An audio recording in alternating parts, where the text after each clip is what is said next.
Hello everyone, আজকের এই এক্সপ্লেনারে তোমাদের সবাইকে ওয়েলকাম করছি। আশা করি তোমরা সবাই ভালো আছো।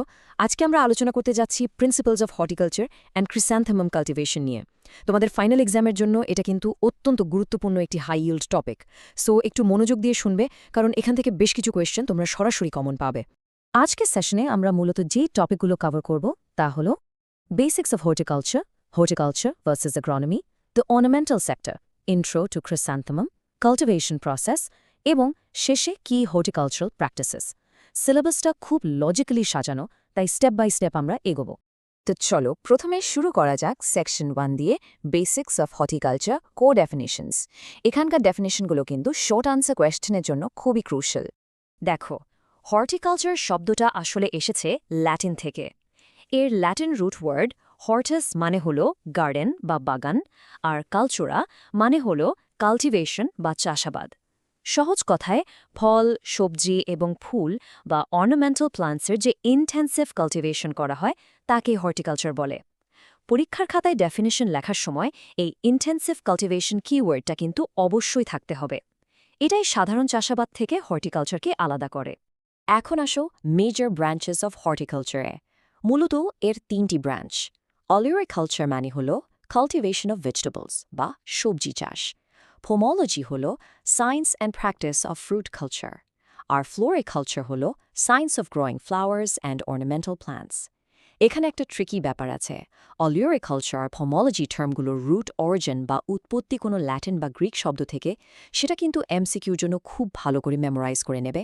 অলরাইট, এবার আমরা মুভ করছি সেকশন 2তে, horticulture versus agronomy, a comparison. এটা সিলেবাসের অন্যতম frequently asked broad question topic. পার্থক্যটা খুব লজিক্যালি চিন্তা করো। হর্টিকালচারাল ক্রপসে ইন্ডিভিজুয়াল কেয়ার বা প্রতিটি গাছের আলাদা যত্ন নিতে হয়, কিন্তু অ্যাগ্রোনমিক ক্রপসে কালেকটিভ কেয়ার বা পুরো মাঠের একসাথে যত্ন নেওয়া হয়। হর্টিকালচার সাধারণত স্মল স্কেল কাল্টিভেশন, অন্যদিকে অ্যাগ্রোনমি হল লার্জ স্কেল কাল্টিভেশন। হারভেস্টিংয়ের ক্ষেত্রে হর্টিকালচারে টাইম টু টাইম হারভেস্টিং করা হয়, আর অ্যাগ্রোনমিতে ফসল ডান অল অ্যাট ওয়ান্স, অর্থাৎ একসাথে কাটা হয়। হর্টিকালচারাল ফসল আমরা ফ্রেশ অবস্থায় ইউজ করি, আর অ্যাগ্রোনমিক ফসল আফটার প্রসেসিং বা প্রক্রিয়াজাত করার পর। আর প্রাইসিং, হর্টিকালচারে আর্লি ক্রপস আনলে হাই প্রাইস পাওয়া যায়, কিন্তু অ্যাগ্রোনমিতে আর্লি ক্রপসে দাম সাধারণত লো থাকে। পরীক্ষার জন্য এই পুরো টেবিলটা একদম মুখস্থ থাকতে হবে। Next topic, section 3, the ornamental sector, scope and challenges. Floriculture খুব লুক্রেটিভ একটা সেক্টর হলেও বর্তমানে এটা বেশ কিছু সিভিয়ার লজিস্টিক্যাল হার্ডলস ফেস করছে। এই সেক্টরের মেইন প্রবলেমগুলো হলো কোয়ালিটি সিডস এবং টিস্যু কালচারের অভাব, হাই কস্ট অফ নিউট্রিয়েন্টস এবং মার্কেটে প্রাইস ভলাটিলিটি বা অস্থিতিশীল দাম। ক্লাইমেট চেঞ্জের ইম্প্যাক্ট তো আছেই, কিন্তু খাতায় লেখার সময় তোমরা স্পেসিফিকভাবে হাই পোস্ট হারভেস্ট লসেস এবং ল্যাক অফ কোল্ড স্টোরেজ এই পয়েন্ট দুটো হাইলাইট করবে, কারণ আমাদের দেশের কনটেক্সটে এটাই সবচেয়ে বড় সমস্যা। Moving on to section 4, intro to chrysanthemum, the winter queen.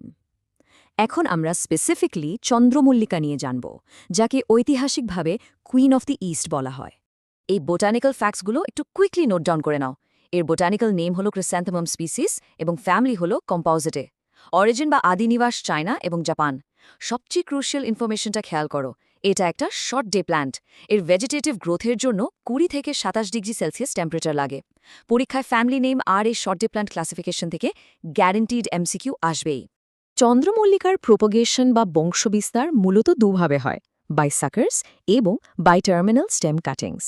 সাকার্স দিয়ে গাছ বানালে সেটা বেশ শ্যাগি অ্যান্ড হ্যাগার্ড, অর্থাৎ এলোমেলো আর দুর্বল হয়, যা মূলত কমার্শিয়াল ক্রপ প্রোডাকশনে প্রেফার করা হয়। অন্যদিকে টার্মিনাল স্টেম কাটিংসের গাছগুলো একদম নিট অ্যান্ড স্টাডি বা পরিপাটি হয়। এ কারণেই টবে চাষ বা পট কালচারের জন্য স্ট্রিক্টলি এই টার্মিনাল স্টেম কাটিংস মেথডটাই হাইলি প্রেফার করা হয়। এখন আসো সেকশন 5-এ, cultivation process, cuttings and potting. এখানকার স্পেসিফিক কেমিক্যালসগুলোর নাম আর ডোজ কিন্তু খুব কেয়ারফুলি মনে রাখতে হবে। টার্মিনাল কাটিং প্রসিডিওরটা হলো, প্রথমে জুন মাসে 5-7 সেন্টিমিটার হেলদি কাটিংস নিতে হবে। এরপর ফাঙ্গাস চেক করতে কপার ফাঙ্গিসাইড দিয়ে ট্রিট করতে হবে।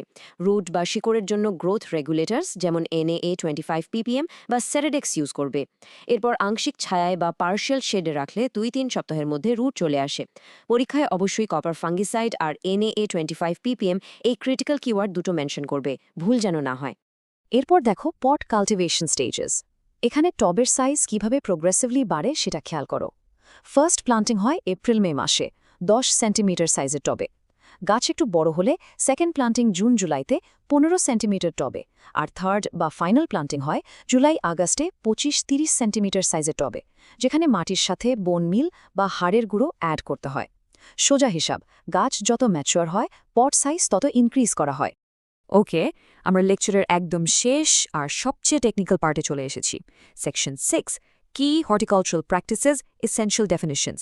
এই কনসেপ্টগুলো একটু মেন্টাল নোট নিয়ে নাও। ফার্স্ট টার্মটা হলো পিঞ্চিং অর স্টপিং। জিনিসটা কি? The removal of the growing point of A shoot along with a few leaves. কেন করি আমরা এটা?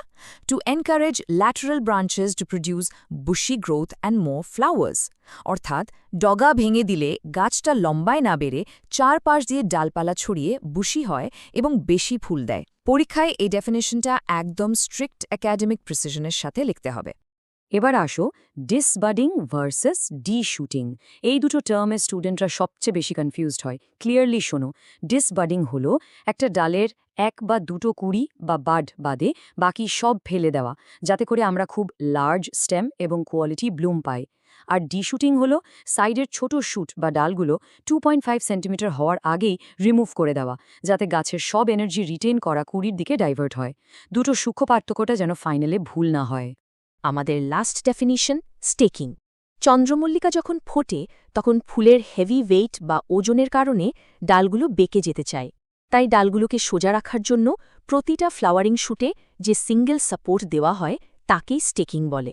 এই হাই ভ্যালু ক্রপের জন্য এই ফিজিক্যাল সাপোর্টটা একদম ম্যান্ডেটরি। সো ক্লাস শেষ করার আগে তোমাদের জন্য আমার একটা থট প্রভোকিং কোয়েশ্চেন থাকছে। As future horticulturists, how will you innovate solutions to mitigate post-harvest losses while maintaining the strict quality required for these high-value ornamental crops? এই একাডেমিক কনসেপ্টসগুলো বাংলাদেশের রিয়েল ওয়ার্ল্ড এগ্রিকালচারে কিভাবে অ্যাপ্লাই করা যায় সেটা নিয়ে একটু ভাববে। আজকের এক্সপ্লেনার আমরা এখানেই শেষ করছি। Thank you everyone.